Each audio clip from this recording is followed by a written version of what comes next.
Welcome to the Hunt, Fish, Travel podcast, the first and longest running female hosted hunting podcast. When she's not arguing with boss hens or convincing gobblers that her box call is the sexiest, she's helping you navigate your trip of a lifetime. And now, here's your hostess, Carrie Zilka. Welcome to the HuntFishTravel podcast. I am super excited to have Jana Waller from Skullbound TV on the line, and we're going to talk about her Alaskan moose hunt. Jana, welcome to the show. Thank you so much for having me. So, we'll get to your show in a little bit, but I'm dying to hear about your Alaskan moose hunt. I really am, because ever since I asked you if you wanted to come on the show, and you were like, well, what do you want to talk about? And I was like, a couple options. Alaskan moose, yes, please. Because I'm pretty sure that's like the dream hunt for most people. Like, tell me how Alaskan moose even came up. Because and correct me if I'm wrong, because you can't even hunt in Alaska without like a guide, right? You can't just like go and get an over-the-counter tag. No, that's not true at all. You can't. It depends on the style of hunting. You can definitely hunt DIY style, which is what we did for the moose. There are certain hunts you have to have a guide, like grizzly bear hunting or brown bear, depending on where you're at. But no, there are definitely a lot of styles of hunting in Alaska where you do not need a guide and you can go do it yourself, which is what we did. It started with a friend of ours, Ben Willers, wanted to take his daughter, and we've done a lot of hunting before. We had in previous years gone to Alaska, all four of us together, Jim and I and Taylor and Ben, and we did a coastal black bear hunt together when she was 10 years old. And so she, at the time of the moose hunt, was 13. And anyway, I put in for a specific area in Alaska, and we put in as a party and happened to draw it. And so that was the beginning of the moose hunt. And it was definitely one of the most epic hunting experiences we've ever had, just because of the level of difficulty of where it was at. And we had to rent the horses, so we found a wrangler who was willing to let us rent the horses and pack in and drop us off. And that same wrangler was on sort of sat phone, sort of on call, that if we got our mooses down, he would come in with the pack of horses and the pack string and help us take the moose out. So those are things that, you really got to think about logistics when going into the backcountry in a place like Alaska. How much food to pack, making sure you have enough of your good gear, but you don't want to take overboard because we're packing panniers on horses. You want to take enough food, but not overly, and you want to be able to take your food where it's not going to attract bears. And there's a lot of little details go into that style of a hunt. And it was definitely probably one of the most unique experiences that I've ever had. Interesting. How do you even know, like, how much you should take? Did you find resources online, or did you talk to people? Well, a lot of it is experience. We do a lot of do-it-yourself hunting here in Montana. Jim and I live, right on the edge of the mountains, and we do our own deer and elk and bear and, those style hunts where we'll even pack in for a couple of days. So after you've, had those types of experiences, you kind of know what you eat in a daytime. We really did it simple. Like, there's a lot of different kinds of ways you can pack in food and worry about your meals and your caloric intake when you're doing a lot of hiking and climbing a mountain. We really did it simple. All four of us took mountain houses. And mountain houses are, you can buy them even in Walmart or Sportsman's Warehouse kind of things. They're literally all you do is add water, boiling water. And that water is another thing you got to think about too, though, on that kind of pack-in. Like, you need to be close to, a clean water source, and then take in things with you where you can purify the water. The last thing you want is, cryptosporidium or, Giardia in the backcountry. Oh my God. So that was actually a big concern of mine. I was I was filtering that water like nobody. Because you're from Wisconsin, so you know how awful crypto is. Like, I do. In fact, I lived in Milwaukee when the entire city of Milwaukee got cryptosporidium. I think that was 1994, wasn't yes. it? Yeah, and I lived in Milwaukee at the time, Yep. and that was, let's just say, I've talked to people who've had Giardia from hunting. It sounds very similar and no fun whatsoever. So you can rest assured I was filtering that water twice. Like, I was making sure that I did not get sick. Actually, getting sick was one of my big, worries. You know, you can always be, take precautions in getting injured, of course, and trying to be safe. And, when you're dealing with horses and you're dealing with, being in the backcountry where if something were to happen, there was no way to get out quickly. We had a sat phone with us, so we could have always called for some type of rescue, but that's not going to happen that fast. But I was more concerned about getting ill and just ruining my trip. But luckily, we all four, were happy and healthy and had a fantastic time. But it was definitely from taking good precautions with our water. But back to the food thing, we did it pretty simple. We all took mountain houses, which they have breakfast, lunch, dinner, all different kinds. I live off of them in the fall, so I knew that I would, and I'm the easiest eater on the planet. Like, there's nothing I don't like. So luckily, that was a piece of cake. And we took snacks and some things like that. And, we're pretty careful with our food. We never did have any bear encounters, which was really nice. But no, it was an adventure. Back to your question of how do you know how much to take? It is sort of a calculated guess. You've got to make sure that you have enough snacks, if you will, throw in your pack, sources of good caloric fat and protein like nuts and, I would say jerky. Normally I take jerky on our day hunts a lot, or even if we pack in for a couple of days. I absolutely love jerky. It's so healthy for you. My neighbor makes the most incredible elk and mule deer jerky, but we didn't take any on this trip because I didn't want the smell out there and having to worry about that. But nuts, M&Ms, protein powders to add into your water, that kind of thing is sort of what we lived off of for the week that we were in there. But that and mountain houses, which are really nice and easy in that style of a hunt because they're not going to smell. And then you can literally burn up the pouch when you're done with it, and made it super simple and easy. That's awesome. So did you fly into Alaska or did you drive? We flew into Anchorage, and then then we started our trip from there, and ended up driving to a trailhead, meeting up with the horse wrangler, and then taking that pack string in, into the bush, if you will. But no, there's a lot. I've done a lot of float plane trips up into Canada, but the moose hunt was not a float plane trip. So some guy is just like, here's 6 horses, have fun. Hope you don't kill my animals. You know what I mean? Actually, he was with us. No, okay. That's a really good question. Yeah, don't bring back 7 when I gave you 8. Right. No, the wrangler actually rode in with us, and it took about, I don't know, we started out right at daylight and got there late after, got into where we wanted to camp. Probably 10, 12 hours, Alaska. This was in August, so it's like, light out till midnight. But I'd say, if I remember correctly, we got in there late afternoon. It was probably an 8 to 10 hour trail ride, so not that bad. I mean, I've been on longer ones.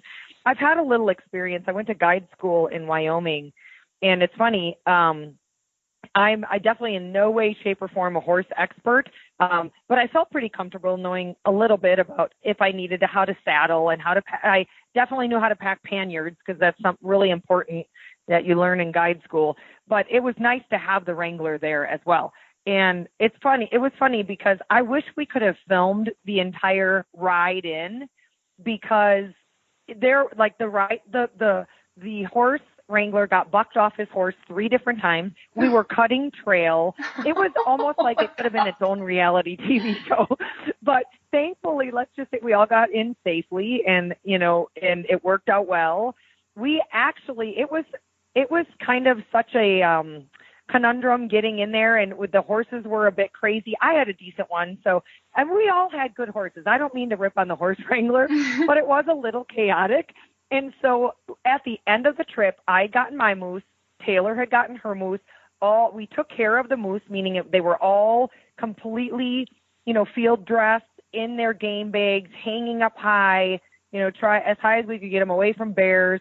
The moose heads were capped, and, the horns were there ready to load.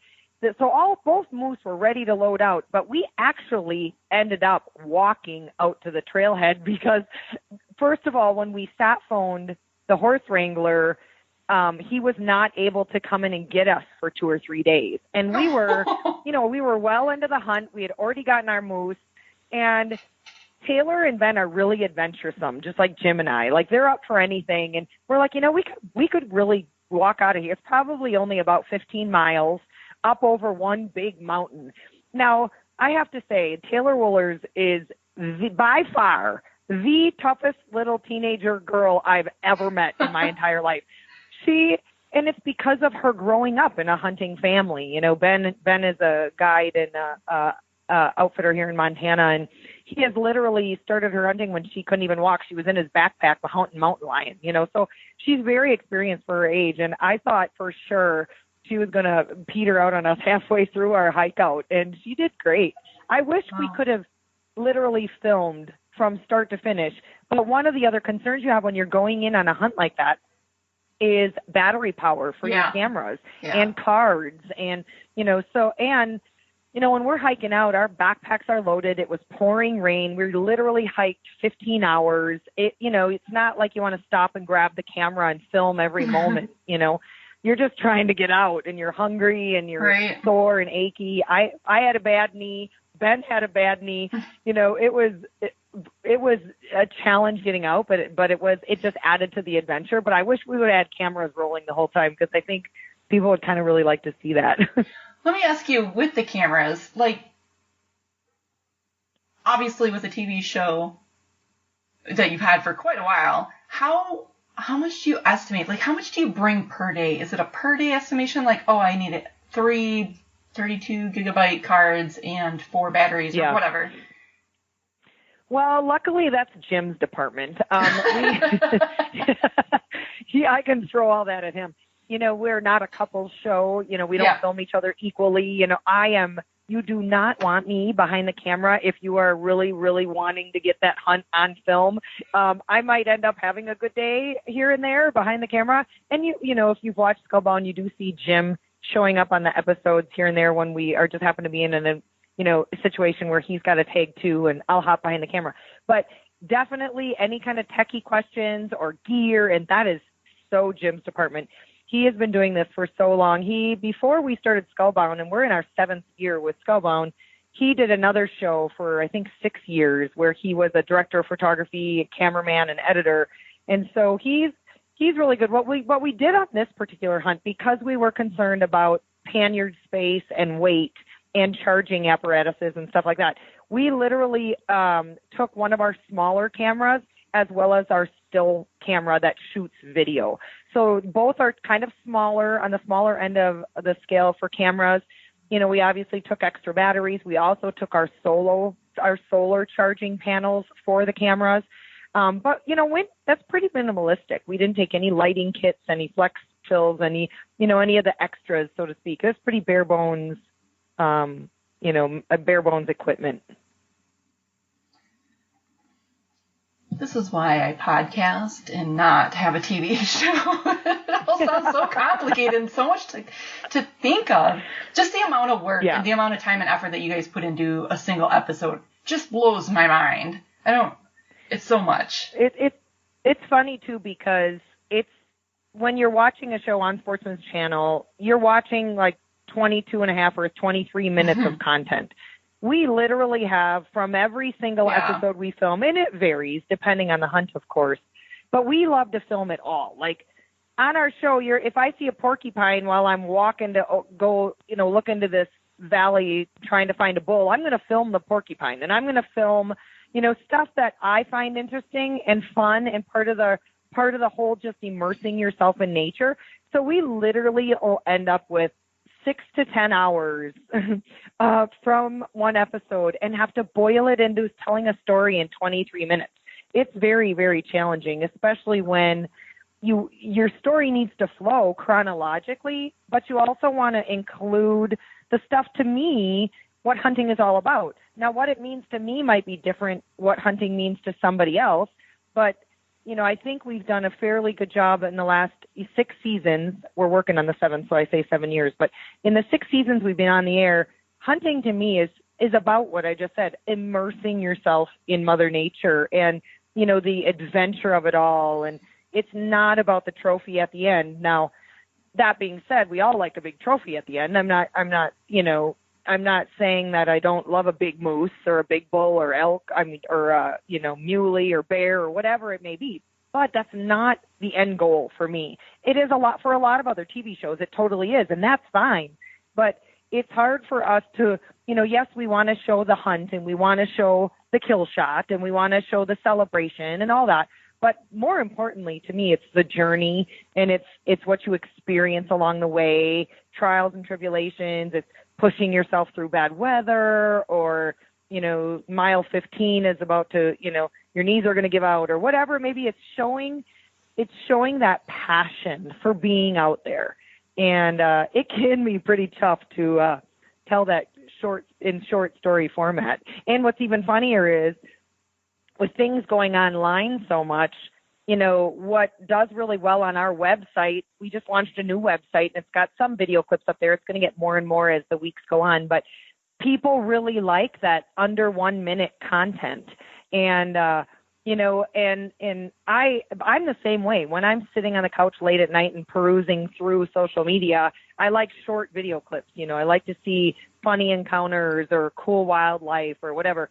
And so that's something that we've definitely changed in the last couple of years of how we do our show and how we film, is capturing those short moments and trying to work them into the show. But if they don't work into the show, they're going to be on our website or they're going to be on our social media. So, that's a really great way to kind of repurpose some content that, like you said, if you can't get it into that 22 minutes, but it's a really good clip and people would very much enjoy it. Putting it on your website is brilliant. Let me ask you, so the outdoor industry, the hunting industry is pretty small compared to other industries, finance or travel or whatever it is. And I know you're not going to make a gazillion dollars having a TV show on Sportsman's Channel. Let's be realistic here, people listening. You don't get rich in the hunting industry. So what keeps you going year after year? What is your payoff for doing the show? Well, I think I come from a little bit different perspective than a lot of people in the hunting industry, in the fact that, let's just face it, I'm old. I have been, and I'm proud of where I am. I wouldn't go backwards for anything. I'm proud to say I'm 45 years old, and I've already done my time. I worked in outside sales. I worked in the investment industry, for 15, almost 20 years. And so this is sort of my second career, so to speak, which I never really I wouldn't say it happened. A lot of hard work went into it. I was an outdoor writer for years before we came up with the concept of Skullbound TV. I used to write a lot for hunting magazines, and womenhunters.com was one of the first websites out there for women hunting. And, when I was really getting into hunting is when I was 19, I grew up bird hunting with my dad. We pheasant hunted, duck hunted, and loved being outside. And, my dad really wanted a boy, and I was the second girl, so he sort of turned me into one, if you would. But I love it. I love him for it. Always fishing and sitting in the duck blind or going and looking for pheasants or helping train the dogs or whatever it was. That was my youth and what I remember as my fondest memories. But it wasn't until I was a freshman in college that I actually met another female who was a bow hunter. Now, mind you, this was 26 years ago, and there really weren't a lot of women into archery or into bow hunting. There was Brenda Valentine, the first lady of hunting, she is absolutely a pioneer in my eyes. And later on, then of course you had the Tiffanys and, other women which do such a tremendous job of encouraging other ladies, because that's all it really takes. I remember the day of meeting this other gal. I don't even know her name. And I remember talking with her, and I remember going, you bow hunt? And she's like, yeah, I got a doe last weekend. And I remember asking her, well, I go out and sit with my dad. My dad had just picked up archery a couple of years before that. And I remember talking with her about it and saying, well, I go sit with my dad in the trees, or my high school boyfriend in the trees, but I can't pull their bows back. And she's like, well, you have to get a bow that's tuned down for you, and you build your arms up. I literally didn't even know that. I didn't know that, that bows were, unlike a gun, bows were tailored to you. And it was that moment of, well, if she can do it, I can do it. And I literally that week went to the bow shop outside Milwaukee, Buck Rub, I think it was called. This was, mind you, 26 years ago. Still there. So, is it? Yeah. Yep. Okay. Well, it wasn't. Okay. You know where it is now, off the interstate, right? It Yes. used to be in the upstairs building, like in this, like, 4-store building way upstairs, little itty bitty shop. It's really come a long way. It's kind of cute to go drive by it and see that, all the archery targets outside, and there's a big shop now. But anyway, walked into there. They set me up with my very first Darton Jr. was my bow. And, I got a doe that I think the next year I got a doe and was absolutely hooked. Oh, and that same year that I was buying my bow and shooting and getting to learn archery, my dad shot his very first buck. I went to college only 10, 15 minutes from where my parents lived. He called me up and he said, I shot a buck last evening. I trailed it as far as I could. I lost the trail. Do you want to go out in the morning with me and help me look? I'm like, absolutely. So I skipped class, which I don't recommend everybody listening out there. I skipped class and went with my dad. And long story short, we found that buck in a cornfield, and I had never seen my dad more elated. Like, he was so excited, and it just fueled my fire of like, I want to feel that. I want to get into this and have that kind of emotion and connection. And so anyway, that was a long time ago, and man, things have really come a long way. So as far as the industry goes, I have a public relations degree with a health minor, but, I like I said, basically worked sales and the investment industry for most of my adult life and just loved to hunt and never really thought about it except wanting to get into it on the writer's side because it was just another way to connect with other hunters. Well, then Animal Planet, this is kind of a funny story, Animal Planet, of all networks, contacted me when I was living in Wisconsin. This was 8 or 9 years ago, and they wanted to do a pilot about women who hunt and sustainable living, from gardening to hunting kind of thing. And long story short, they came out, filmed a pilot. The pilot never went anywhere, like a lot of pilots on mainstream TV. But at the same time, I had met Jim, and we were kind of long-distance dating from Montana to Wisconsin. He had thought of the idea of, there's hardly any solo female-hosted shows. Why don't we do our own show and tie in your skull business, which I had been doing for, 5 or 6 years before that, just for fun and friends. And I was in one little art gallery of painting and these European mounted skulls, bears and deer and stuff like that. So anyway, we came up with the idea of Skullbound and literally put a pilot together in the course of a year, went and shopped it around at SHOT Show, and the rest is history. I mean, that was literally 7 or 8 years ago. But no, I never really thought about, nowadays I meet a lot of young girls who are in college or just getting out of high school and really wanting to get into the hunting industry, and what direction do I go and how do I start? And that wasn't even a possibility when I was out of college. I mean, yeah. They didn't even have they didn't even have the internet when I was in college. I'm really dating myself now, but it's true. It's just really, really come far. And now with social media, I mean, if you want to get into the hunting industry, there are so many different avenues you can take. You can go into the marketing side of things with social media. You can get into TV. You can get into writing. You can work for companies. I literally have the most amazing companies that I work with. Everything from Matthews Archery to Nosler Ammo and guns. I mean, I work with a lot of them that are really diverse in the hunting industry. And I would literally, if I was not doing Skullbound TV, I would go work for some of the companies that I work for right now, like Cryptex, for example.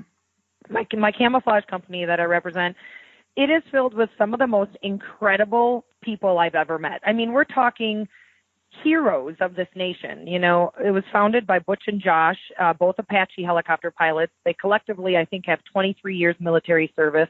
And, you know, they've become really good friends of ours. And that's a company that if I weren't doing Scowbound, I would absolutely go work for.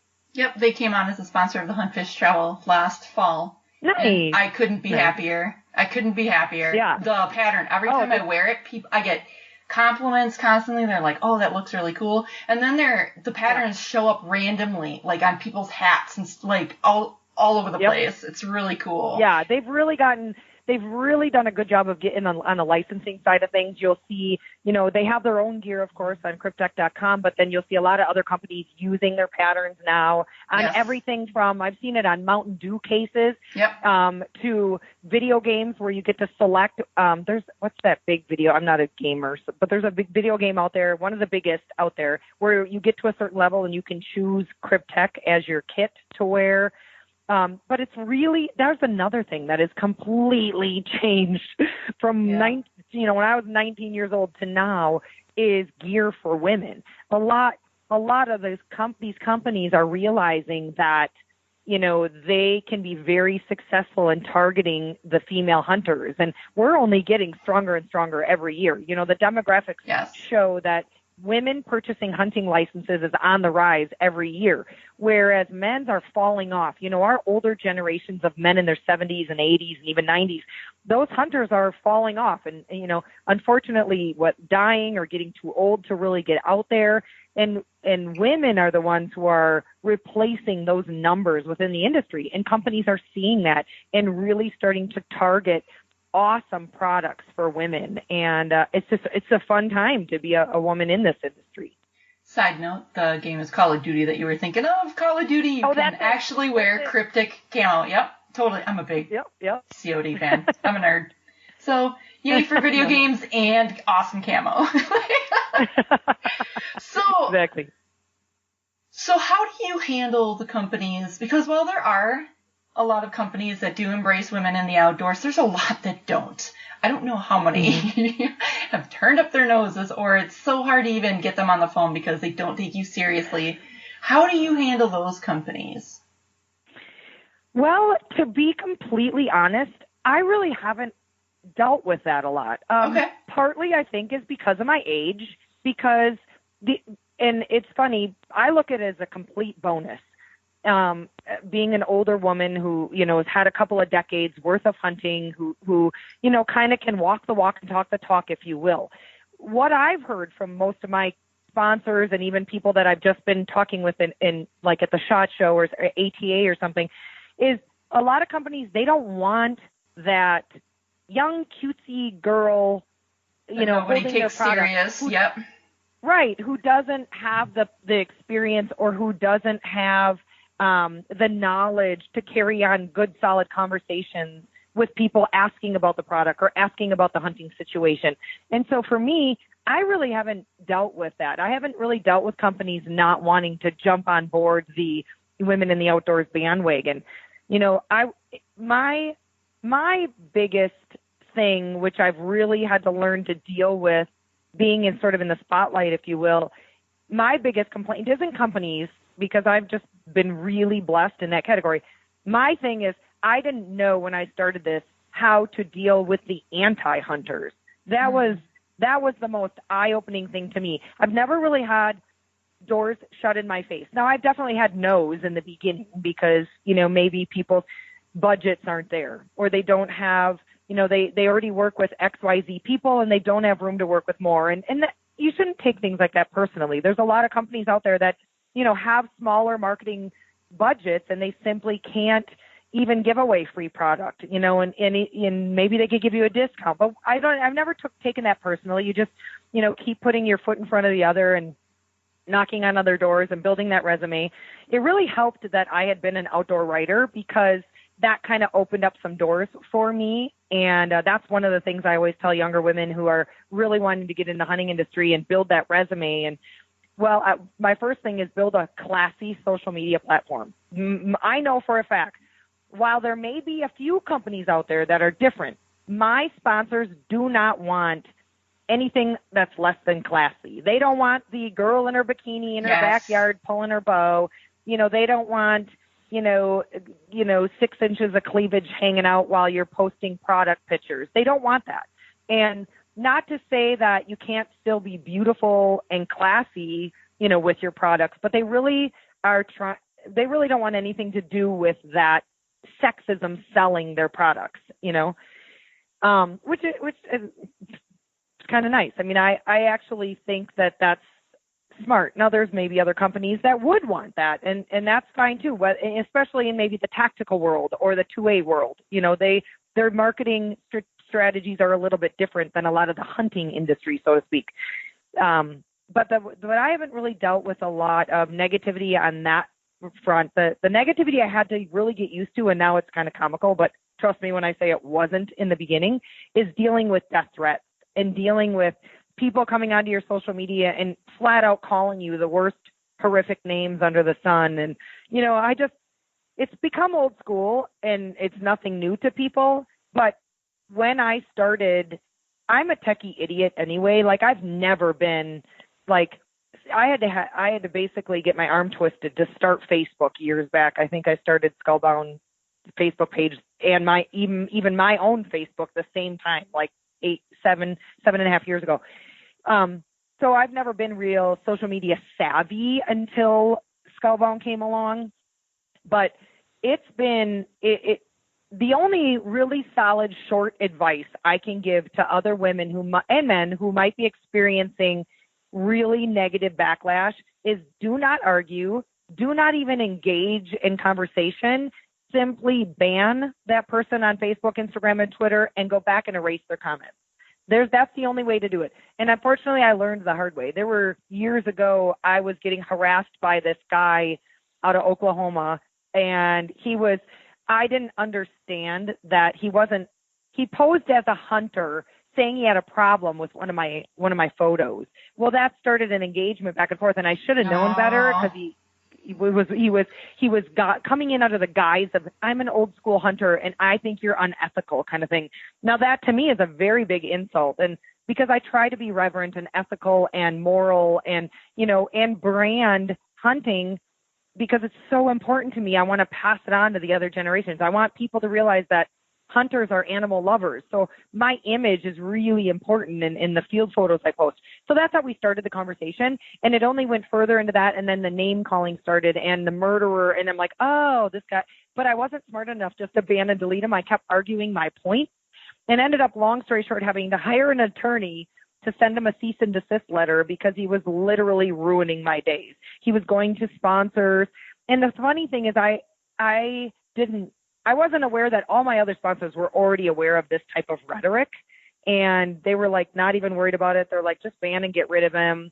This was 5 years ago, I think. But anyway, my advice to people on social media is if you are getting that type of anti-hunting harassment, simply block, ban, and delete, and only engage in conversation if someone has a legitimate question like, I thought mountain lions were endangered. Well, no, they're not endangered. In fact, they're 33% above the, population for this area that's going to, a healthy, sustainable population. That kind of conversation. But, just don't even get involved with someone who's going to bash and be negative. That is excellent advice. I might have, it's really easy to get in and you want to prove your point and,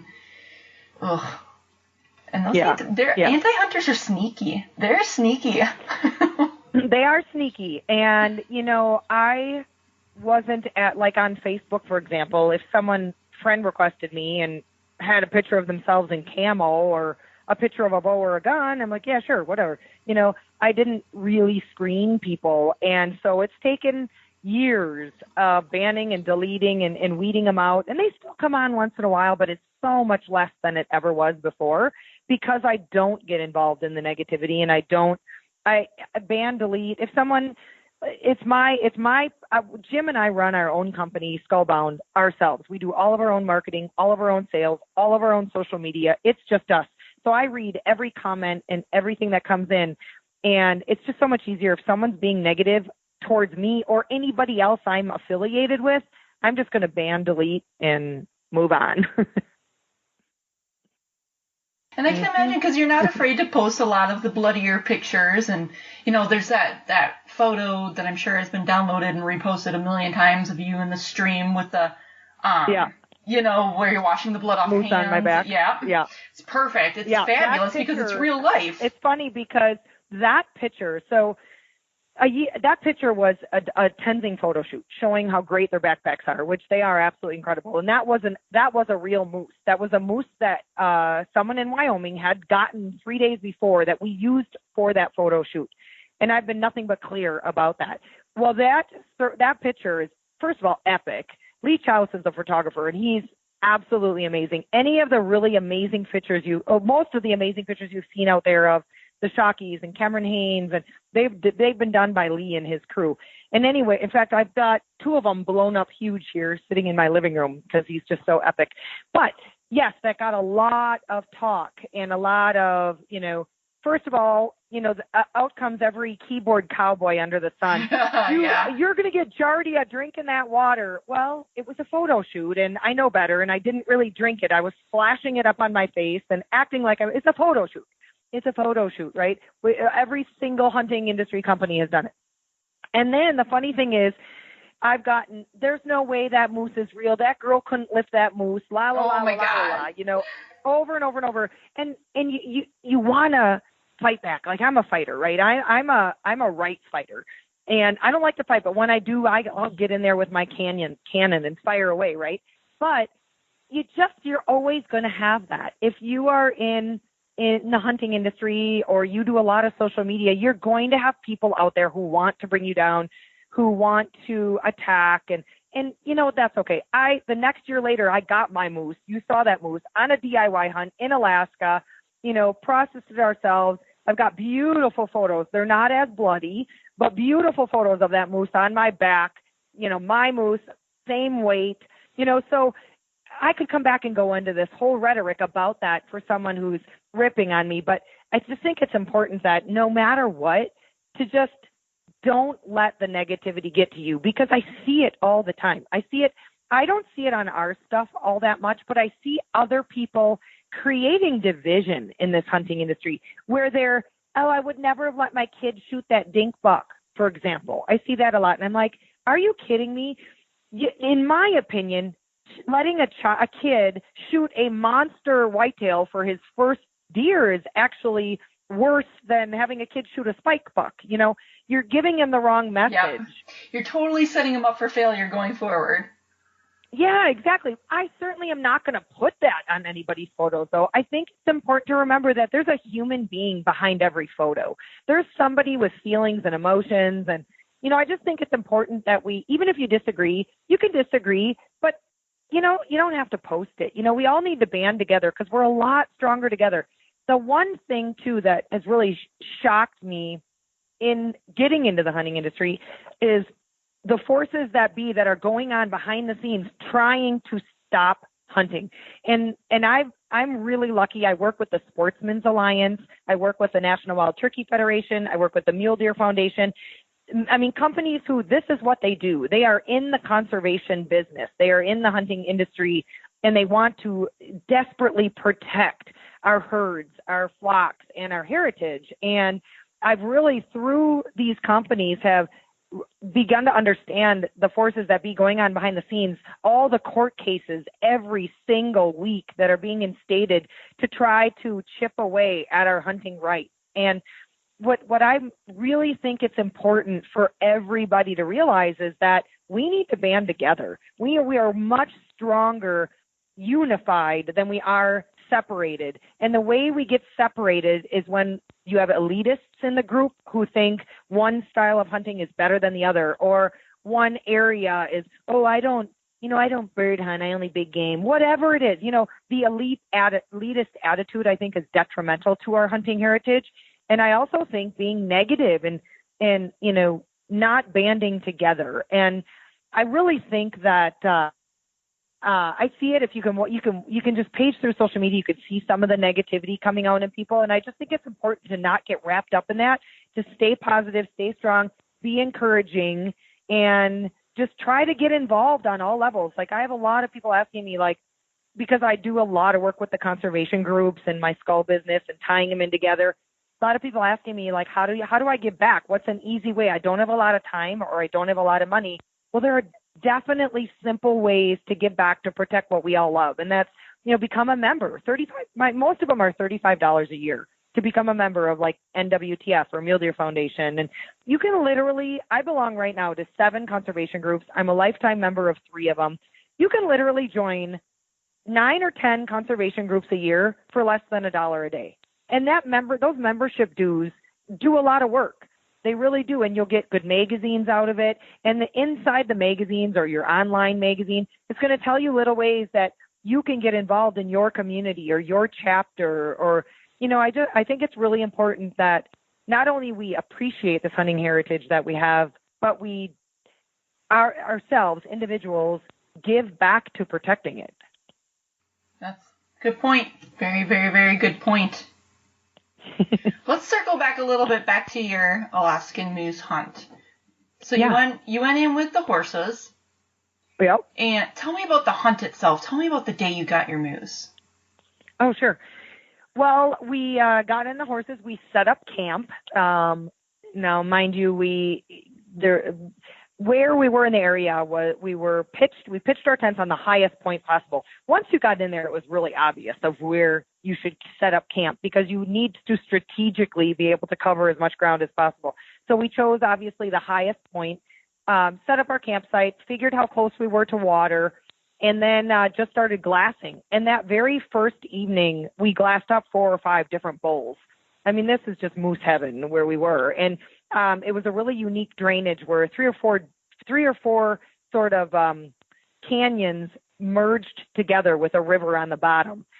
And just glass. Went to bed so super excited, could hardly barely sleep. Got up really super early the next morning, had a little bit of breakfast, made our coffee. Believe me, I packed in coffee. And started glassing. And all 4 of us sat down together the first morning, and we were glassing where we had seen these 2 bulls the night before. And sure enough, we did see 2 of them. And they were kind of in the same area, just a little bit further down in the valley. And we kind of made our way down the mountainside, and we're trying to get within range because one of the bulls looked really nice. And got within range.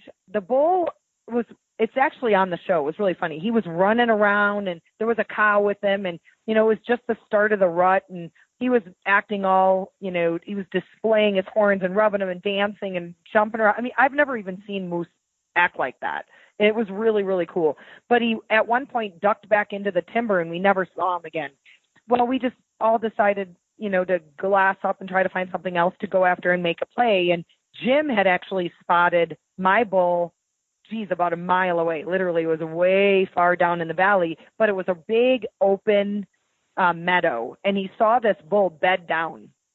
And it was hard. I didn't realize how big he truly was because we were so far away, but I knew that we needed to get a closer look at this bull.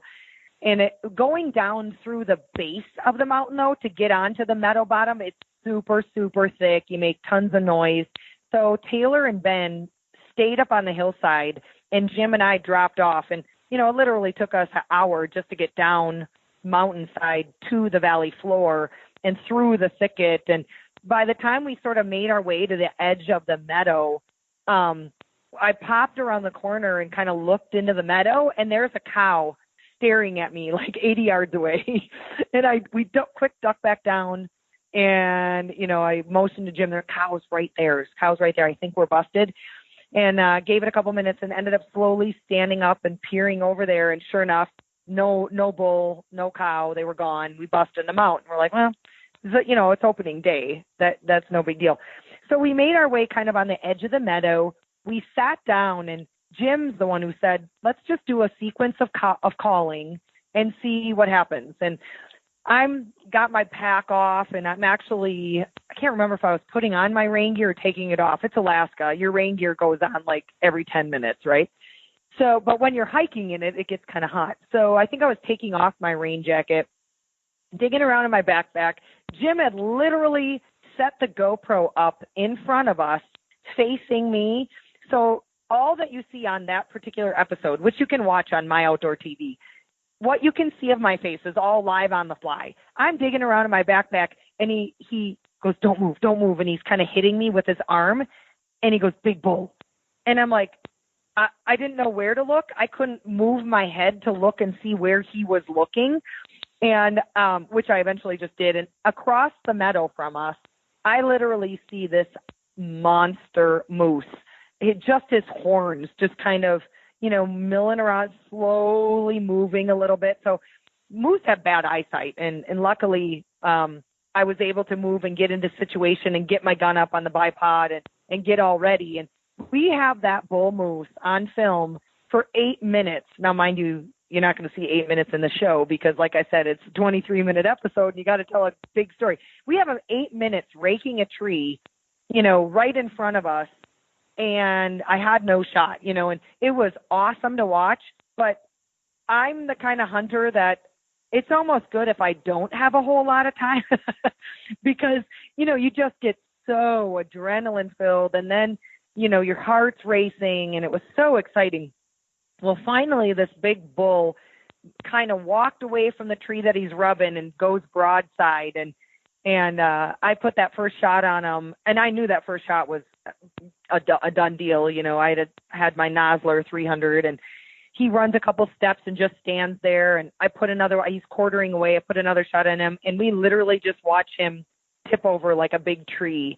And I just couldn't compose myself. I mean, I literally start crying. You can see it on the episode. And I'm just in awe of this magnificent animal. The fact that I was able to be on this hunt, and that, it's kind of like everything coming to fruition. Like you had mentioned earlier, all the hard work that goes into that style of hunt, of everything from arranging your gear to the anticipation of the hunt and planning out your food and, all the arrangements of the wrangler, all that. It's like, wow, that just happened. And when I walked up to that bull, I could barely even lift its head up. It was just so, I couldn't even find the words. I find it hard to believe now. It was literally one of the most amazing hunting moments of my life. And to be in there with Jimmy, and it took a while. So Taylor and Ben heard the shot, and they made it back down to the bull probably 45 minutes later, maybe an hour later, and, all hugs all around. And, we just took tons of photos and celebrated in that moment. But then, as you know, the real work begins, like every single show says, but it's true. It really does. And when you are dealing with a moose of that magnitude, that's a lot of work. And it's a lot, and it's not just a simple quartering, packing out thing. You've got to get every single ounce of meat off that carcass. And it's Alaska. They're very serious about that kind of thing, which I love. I think being wasteful is a shame. And so we took care of that moose and got it all wrapped up in the game bags and hung up high. Obviously took the rest of the day, but it was epic. It was on the first day of the hunt. And he's, I don't have him on my wall yet, but he's going on my wall in my living room, so I can think about it every single day. Awesome. What an exciting hunt. Man. It really was. It was truly epic. I'd like to go back now with a bow. Yeah. I thought about taking my bow in as well, and maybe if I had done a float fly-in trip where we could take a little bit more gear, I might have done a bow and gun and taken both weapons. And it was just hard. We were limited on gear. I was with Taylor. We both decided to take one rifle in with us. So she used my gun, and, I'm glad that it worked out like that. But that's definitely on my bucket list, is to head back and get a moose with my Matthews. That's awesome. Very, very, very, very cool. Oh, so Thank you. Cool. So cool. I appreciate that. Well, Jana. Yeah, it was great. Oh my gosh. Thank you for sharing that story. And thank you for talking so candidly about the outdoor industry and being a woman. And you're only 4 years older than me, so I'm right there with your girlfriend. So I ain't trying to compete with the 22-year-olds, trust me. Hey, 40s rock. Why don't you tell the listeners where they can find you on social media and where they can watch your show? Sure. They can currently watch us right now. We always air quarter 1-2 on the Sportsman's Channel. And this week is our best of episode. It's episode number 13. And so now if people join in on Sportsman's Channel, and you have to look at whatever, whether you have cable or direct or dish, and to find the channel. We have DirecTV at 605. But we will start now re-airing those 13 episodes. So there's time enough to see all of season 6 if you have the Sportsman's Channel. If not, you can watch all of seasons 1 through 5 on myoutdoortv.com or motv.com. It is a subscriber-based online hunting network. But if you use this code Skullbound, the first month's 99 cents. All the episodes are downloadable, so you can watch them whenever you want, wherever you want. Hey, it's turkey season. When you're sitting in the turkey blind with your kids, might as well be watching some Skullbound. And it's exciting to be able to be online as well. This is kind of new platform for Outdoor and Sportsman's Channel to be on My Outdoor TV. But if people want to go to our website, it's just skullboundtv.com. We've got a lot of fun video clips in the video section. We're going to be uploading more and more as the weeks come. It's a fairly new website. And then, of course, on social media, we're under Skullbound TV as well. We have a Facebook page that's very active. I keep it active every day, as well as Instagram.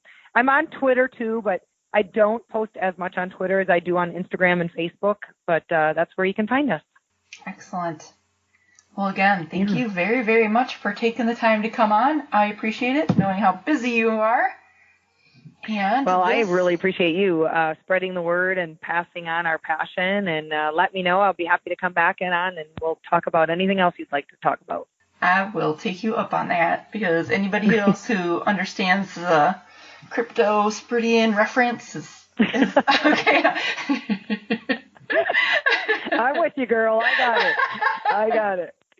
I'll tell you what's really funny. Speaking of that, there are so many great water filtering systems out there now, and I don't even have one as a sponsor. I need to, because I'm the queen of promoting that because of cryptosporidium. Right? Like, so I do this I do this other podcast, The Farmer and the City Girl, right? And it's like just conversations about food and stuff. And we did this episode about cover crops and why like keeping cow poop away from your water sources is so important. Yeah. And I was like, let me tell you about crypto. And he had no idea what I was talking about. And I'm like, everyone in Wisconsin understands what I'm referring to, everyone. Yeah, totally. It's and awful. The funny thing is I remember the day where I'm like, I don't feel really good. I think I'm getting an upset stomach. And sure enough, my boyfriend at the time was like, oh, you need to suck on ice. Well, that's like making it twice as worse. Yeah, little did they know that you do not need to drink your water. Yeah. The whole 2 things you're supposed to do when you don't feel good, suck on ice and drink water, are not good. Not good when you're dealing with contaminated cryptosporidium water. So funny. Oh my gosh. Yeah. So funny. And that'll do it. Thanks so much for listening to this week's episode. I hope you enjoyed it and learned a lot. You can find me on Twitter, Carrie Zylka, CarrieZylka. You can find me on Facebook. You can send me a friend request. You can follow the HuntFishTravel page on Facebook as well. Just search HuntFishTravel. I'm pretty much everywhere. Any social media. So go find me. Say hi. And if you found value in this episode, head over to iTunes or Stitcher Radio and leave me a 5-star review and a comment, if you would. Alternatively, if you'd like to support the show, you can check out my Patreon page, patreon.com/HuntFishTravel, all one word. Donate $1, you buy me a cup of coffee. And thank you for your support.